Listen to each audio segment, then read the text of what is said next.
Filipenses, capítulo 3, do verso 12 ao 16.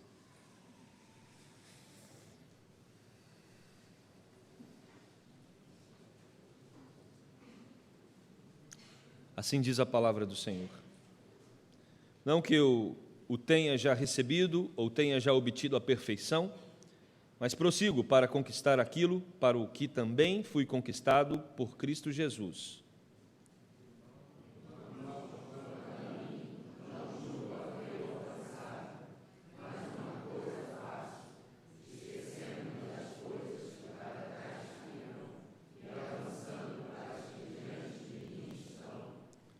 Prossigo para o alvo, para o prêmio da soberana vocação de Deus em Cristo Jesus.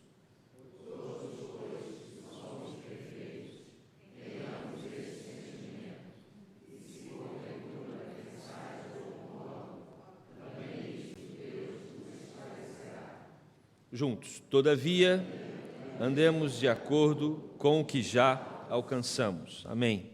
Nós estamos falando sobre o segredo da felicidade já há alguns domingos e vamos dar continuidade a essa série que é baseada no livro, na Epístola de Paulo aos Filipenses, e nós temos um vídeo que foi preparado especialmente para esta série. Vamos vê-lo.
Orar?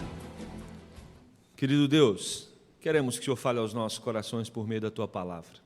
Saímos dos nossos lares nesse dia de descanso para virmos aqui nos alimentar espiritualmente e sem dúvida nenhuma já fomos alimentados por cânticos espirituais, pela confissão, pela adoração. Agora, Deus, queremos ouvir a Tua voz por meio da Tua palavra.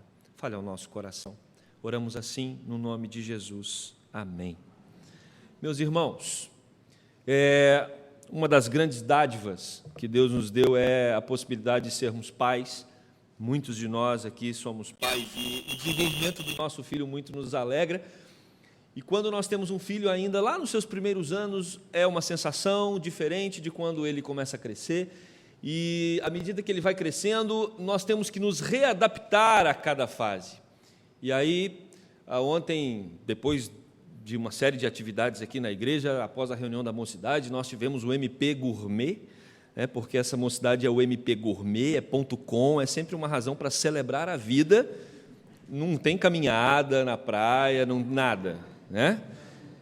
Mas eu já estava um pouco cansado, assim, sentado na cadeira. A Bia, minha filha, de 4 anos, veio por trás assim e disse: papai, como eu te amo. Que maravilha, né, nós podermos ouvir isso dos nossos filhos quando são pequenininhos.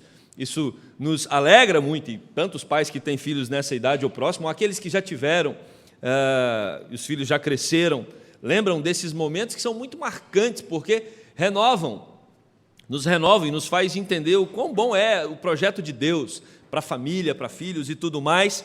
E uma das coisas que nós temos que aprender a nos dar é com o desenvolvimento dos nossos filhos, porque eles com 5 anos fazem isso, com 8 anos ainda talvez um pouco menos, como adolescente muito difícil,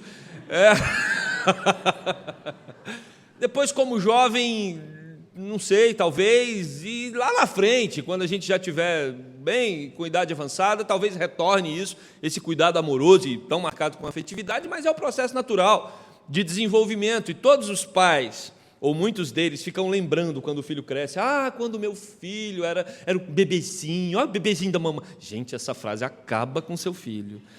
Não fala isso para ele depois da adolescência. O bebê do papai, né? Isso não vai dar mais. Porque não é, então bom, quando ela aquela coisa... Passou. O desenvolvimento dos nossos filhos é algo que a gente tem que administrar, porque esse processo, ele é um processo natural e um processo importante. Mas eu quero mostrar uma foto para vocês, que eu separei, de uma criança. Qual a idade dessa criança? 5, 4, 3... Quem dá mais? Essa criança tem 5 anos. 5 anos só na sua aparência. Na verdade, ela, quando tirou essa foto, tinha 20 anos. 20 anos. Essa criança, talvez alguns acompanharam o caso dela, Brooke Greenberg. Ela tem uma síndrome muito rara chamada Síndrome X, aonde ela se desenvolveu normalmente, ou quase normalmente, até os 5 anos, estagnou nos 5 anos. E os anos passaram, ela morreu com 20 anos agora, em 2013, ela é de 93, morreu em 2013 com 20 anos. Apesar da mãe dela falar que ela alegrava muito a família, sem dúvida nenhuma, o não desenvolvimento dessa criança trouxe um peso enorme para todos que estavam em volta dela. É bom você ter um filho de 4, 5 anos, mas você quer que o seu filho de 4, 5 anos cresça, desenvolva, prossiga na sua caminhada. E quando isso não acontece, isso demonstra que existe alguma anomalia, existe algum problema. E nós precisamos nos atentar aos nossos desenvolvimentos, tanto pessoais quanto dos nossos filhos. Está saindo muita reportagem, muita matéria, muita produção acadêmica ultimamente, falando sobre a dificuldade que a geração Y tem de desenvolver, de atingir a maturidade, que é os nossos jovens hoje, claro, não os nossos aqui de dentro, lá fora, pessoal, por causa de uma relação muito dependente com os pais.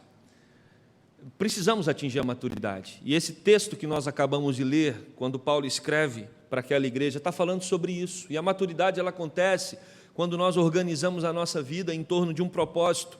O apóstolo Paulo está com 2 grupos dentro daquela igreja aos Filipenses, de Filipos, com um problema. Um problema é a atrofia espiritual, quando o indivíduo acha que ele é tão bom, que ele não precisa melhorar. Ele chegou a um patamar onde ele avalia todo mundo por ele mesmo. Isso era muito visto entre os fariseus, os escribas. Jesus atacou veementemente isso. Esse comportamento de uma espiritualidade inflada por um superego, assim, por um eu muito, muito veemente. Um outro problema que estava acontecendo naquela igreja, e está depois desse texto que nós lemos, é que alguns irmãos estavam, apesar de afirmarem que tinham Jesus como seu Senhor, eles queriam viver a vida em pecado, eles não queriam ter uma transformação no seu comportamento.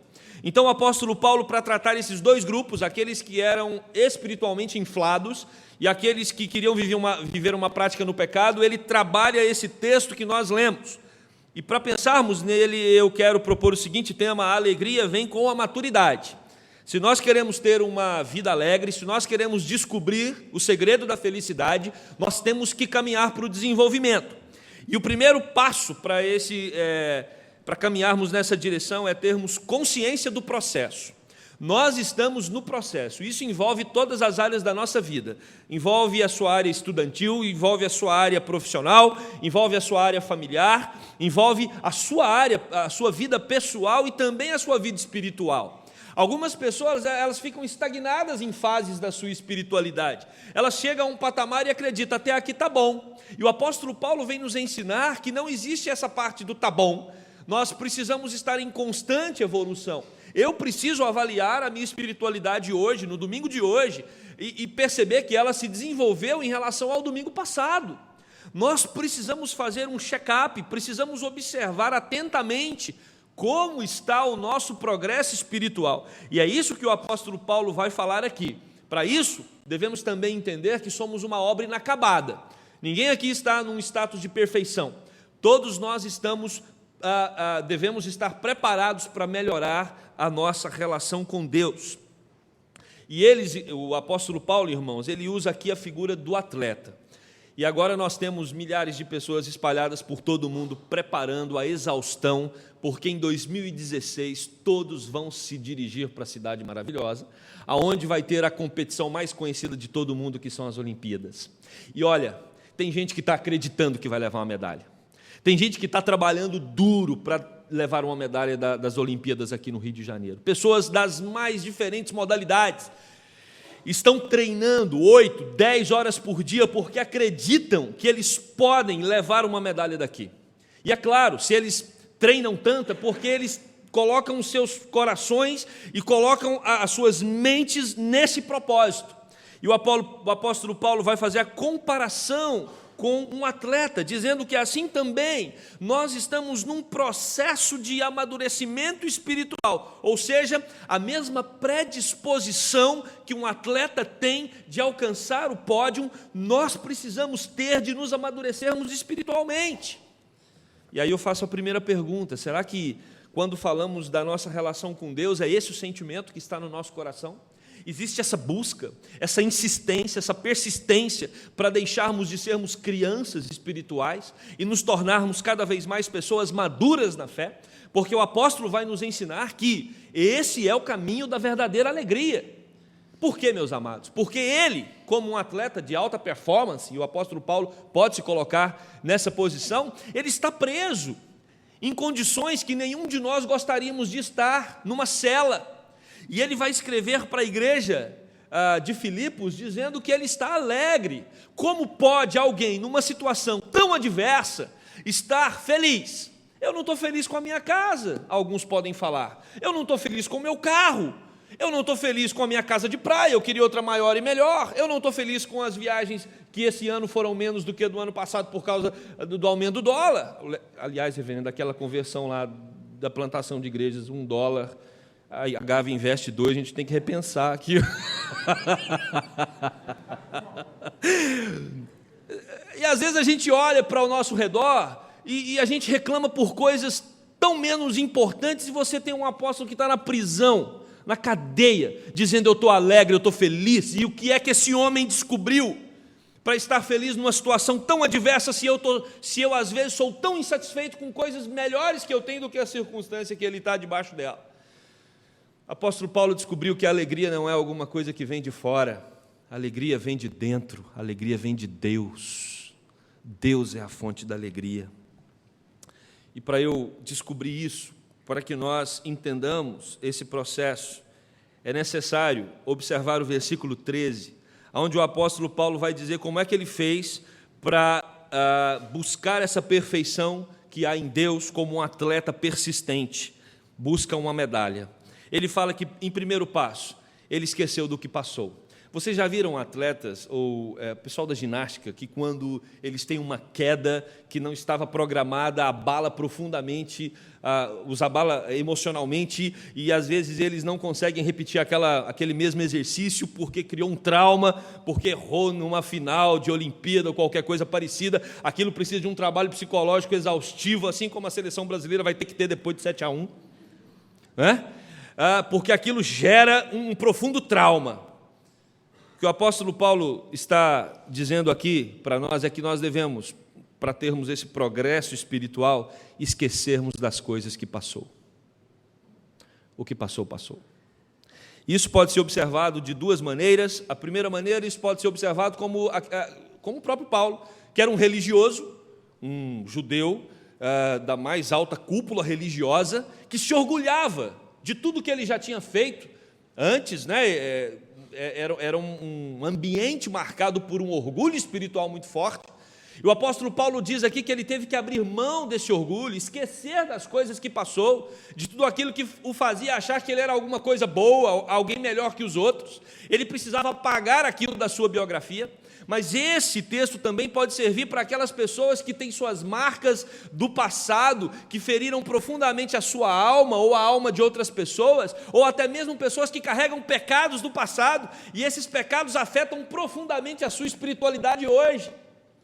Meus queridos, nós precisamos nos perdoar dos pecados do passado. Você não terá uma espiritualidade sadia se você não conseguir entender que o sangue de Jesus te purifica de todo o seu passado. Pastor, mas tem uma coisa que aconteceu comigo lá na adolescência ou há alguns anos atrás, e foi uma coisa feia que eu fiz, e eu vou dizer outra coisa para você. Jesus Cristo estava na cruz, quase morrendo. Tinha um bandido do lado dele, que o confessou como Senhor e Salvador. E Jesus diz: estão perdoados os teus pecados, e hoje mesmo você estará no paraíso. O Jesus que perdoa os seus pecados é o mesmo que perdoou os pecados daquele homem. Quando aquela mulher adúltera se aproxima de Jesus, os líderes religiosos com pedras nas mãos para acertá-la, e Jesus diz: aquele que não tem pecado atire a primeira pedra. Aqueles homens saem com vergonha, porque sabiam que eram pecadores, e Jesus diz para aquela mulher o quê? Estão perdoados os teus pecados, vá e não peques mais. Você precisa acertar as contas com o seu passado. É isso que o apóstolo Paulo nos ensina. Precisamos esquecer aquilo que às vezes traz uma sobrecarga, porque um atleta sobrecarregado, ele vai ter dificuldade no desempenho da prova. Ele não vai conseguir bater a meta e o projeto que ele tem de chegar ao pódio. Assim nós precisamos nos desvencilhar de tudo aquilo que pesa sobre os nossos ombros, como o autor de Hebreus escreve à igreja, que ele está direcionando a sua carta, falando que nós devemos desembaraçar de todo o pecado que tenazmente nos assedia, para que corramos com perseverança a carreira que nos está proposta. Deus perdoa o seu passado, mas você também precisa perdoar o seu passado. Ou seja, o apóstolo diz: eu esqueço tudo o que passou, e eu avanço para os novos desafios. Para um progresso espiritual, nós precisamos estabelecer metas. Onde você quer chegar? Como anda a sua devocional diária? O seu tempo de meditação na palavra? A sua vida de oração? Ah, pastor, eu tenho separado um tempo para orar, para meditar na palavra. E como tem sido o desenvolvimento, o progresso, o quanto você sabe mais do livro de Salmos do que você sabia, o quanto você sabe mais dos evangelhos do que você sabia, o que impactou profundamente a sua vida esta semana na palavra de Deus. Você precisa fazer disso um exercício persistente, progressivo, que aumenta a cada dia mais. Paulo vai dizer que nós estamos então, meus queridos, nesse processo, e temos que ter consciência dele. A sua esposa precisa olhar para você e dizer: meu marido é um homem mais crente hoje do que ele foi no mês passado. Seu marido precisa dizer: a minha mulher é uma pessoa mais crente do que ela foi na semana passada. Os seus filhos precisam notar a transformação. A igreja precisa notar a sua transformação. As pessoas do seu trabalho precisam perceber a sua transformação. Porque quando você vai na palavra, medita num ponto e vê que aquilo não está de conformidade na sua vida, você tem que trabalhar e pedir a Deus, ao Espírito, para que quebrante o seu coração, para que se enquadre naquilo que a palavra está falando. E isso vai promover uma maturidade, um crescimento, um desenvolvimento espiritual. E aí, sabe o que vai acontecer com você? Você vai se tornar uma pessoa mais alegre. Porque à medida que nós estamos mais perto de Deus, mais alegre nós ficamos. Porque Deus é a nossa alegria. O apóstolo Paulo vai nos ensinar também que nós precisamos ter um foco definido. A alegria vem com a maturidade. Observe que você está num processo, mas tenha um foco definido. E o apóstolo vai dizer no versículo 14 que existe um alvo na vida dele. Qual é o seu alvo? Qual é o seu projeto de vida? Qual é a sua razão de viver? Qual o legado que você está deixando? Se eu pegar as páginas da sua biografia, eu vou encontrar nelas o quê? Até hoje. Uma pessoa que amou o quê? Uma pessoa que dedicou a quê? Uma pessoa que se envolveu com o quê nessa terra? O que o apóstolo quer nos ensinar é que a nossa biografia precisa estar marcada pela centralidade de Cristo. A palavra traduzida aqui para alvo significa aquilo qual alguém tem os seus olhos fixos. Algo em que a pessoa não olha nem para a direita, nem para a esquerda, nem para trás, mas ela está concentrada naquele objetivo. Assim devemos ser. Pessoas que entendem o grande amor de Deus, pessoas que entendem o cuidado e o sustento de Deus e perseguem a presença de Deus constantemente. Por quê? Porque o alvo das suas vidas é viver para a glória desse Deus. E quando nós vivemos para a glória de Deus, os nossos corações entendem qual é o significado da caminhada. Na busca por Deus, concentrados no alvo, nós vamos experimentar um cuidado que sobrepõe a tudo aquilo que esse mundo pode oferecer. De uma paz que invade o nosso interior.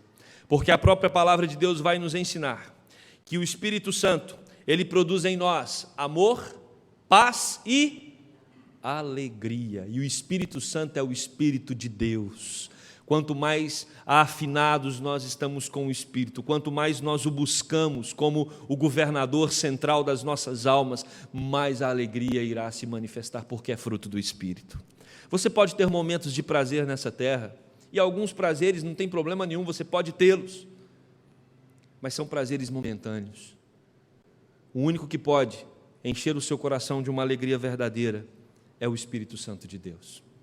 E, meus irmãos, quando nós falamos de uma alegria verdadeira, nós não estamos falando de uma pessoa expressiva, de uma pessoa eufórica, de uma pessoa que sempre quando ela chega, ela anima a festa. Não é dessa pessoa, não é isso que Deus quer para você. Alguém que está sempre sorridente, alguém que você diz para ele, puxa, mas ele é tão feliz, ele está sempre com um humor lá em cima, é uma pessoa de alto astral, que legal. Não, às vezes isso é fuga.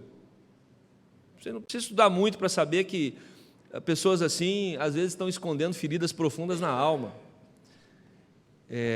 Deus está falando de outra coisa. De repente você é uma pessoa mais introspectiva, mais tímida e fala, nunca vou ter a alegria daquela pessoa. Assistam divertidamente que vocês vão entender. É o bonequinho que fica lá falando assim. Nunca vou conseguir ter aquela alegria. Isso não é alegria, isso é euforia.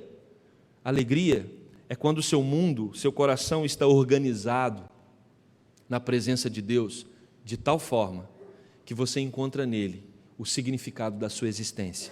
E a partir daí, você começa a descobrir um valor, você começa a descobrir uma presença de Deus em você, que isso supre todas as suas carências. E a partir daí, você começa a ser grato por tudo que Deus tem te dado, porque você já tem o principal, já tem a presença dele. Tudo mais que ele tem dado é superabundante graça. Tudo mais o que ele tem dado é mais do que você merece, porque só a presença dele já seria suficiente. Mas ele tem abençoado você com uma casa maravilhosa, ele tem abençoado você com uma família linda, ele tem abençoado você com possibilidades de férias, ele tem abençoado, e de viagens, ele tem abençoado você com uma igreja, ele tem abençoado você de diversas formas, e tudo isso é além, é mais, porque Deus é amoroso, é bondoso, ele cuida dos seus filhos, e ele quer que nós tenhamos o nosso foco centrado nele, para percebermos que tudo vem dele e tudo precisa ser usado para a glória dele. Terceiro e último lugar, para que nós tenhamos uma alegria que aumenta à medida que nós nos amadurecemos espiritualmente, nós precisamos ter sentimentos alinhados. Por quê, meus queridos? Por uma razão simples. Se nós compararmos a igreja com um centro de atletismo, nós não somos atletas individuais que correm para se destacar em relação aos outros, nós somos uma equipe. Aqui um não tem que sair na frente do outro, nós corremos juntos, nós somos do mesmo time, e quando um vai mal, todo o time vai mal.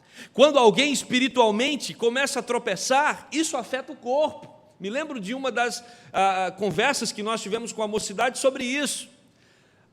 E isso não acontece só com jovens, mas quando um membro da igreja começa a ter uma vida desconectada daquilo que Deus propôs para ele, isso não é um problema só dele.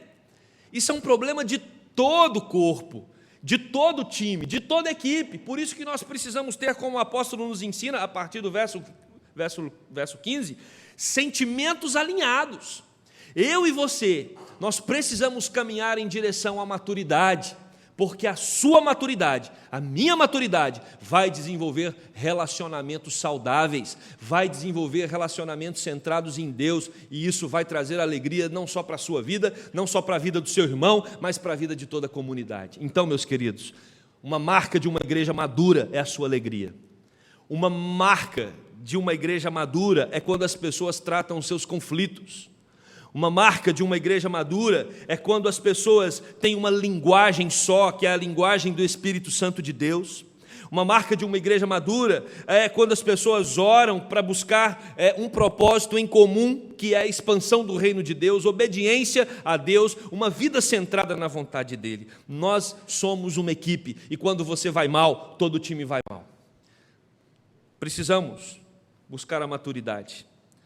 E o apóstolo Paulo vai dizer aqui, todos, pois, que somos perfeitos. A palavra perfeitos do verso 15 não é perfeito de alguém que não tem pecado, mas ela está relacionada com os maduros na fé, ou aqueles que são adultos espirituais. nós precisamos continuar persistindo na busca pela presença de Deus. É Deus quem vai nos ajudar nesse processo, e por isso nós devemos buscar a sua presença. É Deus que esclarece as nossas mentes, é Deus que nos direciona.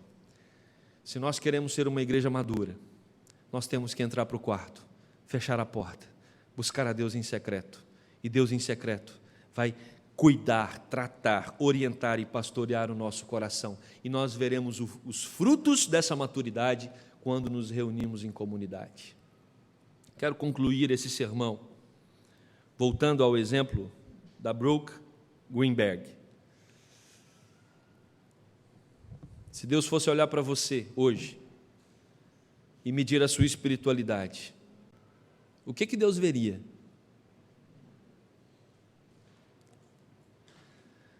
Mas eu já tenho 20 anos de igreja, 30 anos de igreja. Mas qual é a idade da sua espiritualidade? Quem é você no processo de desenvolvimento espiritual? Será que nós temos aqui pessoas que estão na igreja há muito tempo, mas ainda são crianças mimadas? O apóstolo Paulo escreve aos Coríntios, dizendo, vocês dão esse trabalho todo porque vocês precisam de leitinho. Eu não consigo dar nada mais consistente porque vocês não conseguem digerir.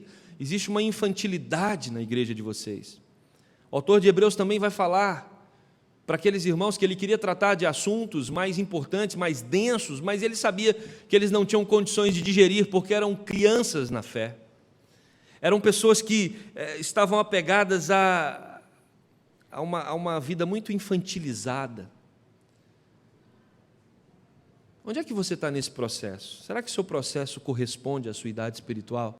Não, eu tenho 10 anos, 20 anos, 30 anos de igreja, e eu tenho buscado a Deus com seriedade, com persistência, assim como um atleta, e eu acredito que eu tenho desenvolvido a minha maturidade, tenho aprendido a amar mais os meus irmãos, a minha mulher tem percebido isso, os meus filhos percebem isso, eles me dão um feedback, eles demonstram que eu estou evoluindo na minha caminhada. Ouça as pessoas que estão ao seu redor.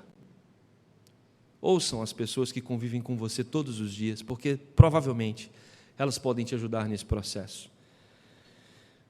E lembre-se, quando a igreja não se desenvolve, quando a igreja não amadurece, isso demonstra que tem uma síndrome, uma anomalia.